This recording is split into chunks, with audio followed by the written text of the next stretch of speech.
सभी माताएं एवं बहनें, आप सभी को तीज की ढेर सारी शुभकामनाएं। हरियाली तीज व्रत कथा के अनुसार भगवान शिव जी ने माता पार्वती को तीज व्रत कथा को विस्तार पूर्वक से समझाया था। माँ गौरा ने माता पार्वती के रूप में राजा हिमांचल के घर जन्म लिया था। माता पार्वती भगवान शिव को वर के रूप में पाना चाहती थी और उसके लिए उन्होंने कठोर तपस्या किया। अपनी भक्ति भावना से 12 वर्षों तक निराहार रहकर तप किया। ये सब देखकर उनके पिता बहुत दुखी रहते थे।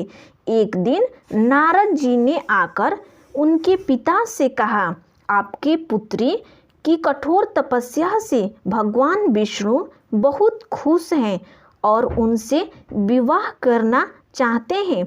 महाराज हिमांचल ये सब सुनकर बहुत खुश रहने लगे और महाराज हिमांचल उसी दिन से अपना अच्छा जीवन व्यतीत करने लगे।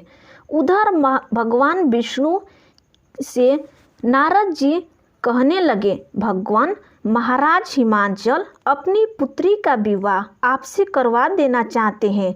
भगवान विष्णु से भी अनुमति दे दी जाती है। फिर माता पार्वती के पास जाकर नारद जी ने कहा, आपका विवाह भगवान विष्णु से तय कर दी गई है। यह बात सुनकर माता पार्वती बहुत दुखी हुई और अपनी सखी को बुलाई और सारी बात बताई। मैं भगवान शिव को अपना पति मानती हूँ और उनको पाने के लिए व्रत कर रही थी। माता पार्वती की इच्छा अनुसार महाराज हिमांचल से नज़र बचाते हुए उनकी सखियां माता पार्वती को घने सुनसान गुफा में छोड़ आई ताकि यहीं रहकर अपनी तपस्या को पूरी कर सके और भगवान शिव को पाने के लिए रेत से एक शिवलिंग की स्थापना की। संयोग से हस्त नक्षत्र भद्र पक्ष शुक्ल तृतीया का वह दिन था जब माता पार्वती ने शिवलिंग की स्थापना की थी। उस दिन निर्जला उपवास रखते हुए रात्रि जागरण किया और कठोर तपस्या से भगवान शिव बहुत प्रसन्न हुए और प्रकट हुए और माता पार्वती को मनोकामना का पूर्ण वरदान दिया। अगले दिन माता पार्वती ने अपने सखी के साथ जाकर व्रत को तोड़ा और समस्त पूजा सामग्री को गंगा जल में प्रवाहित कर दिया।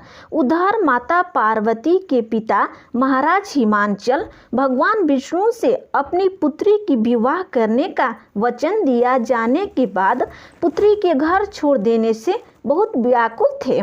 महाराज हिमांचल अपनी पुत्री को ढूंढते हुए उस गुफा में चले जाते हैं और पुत्री से घर छोड़ने का कारण पूछते हैं।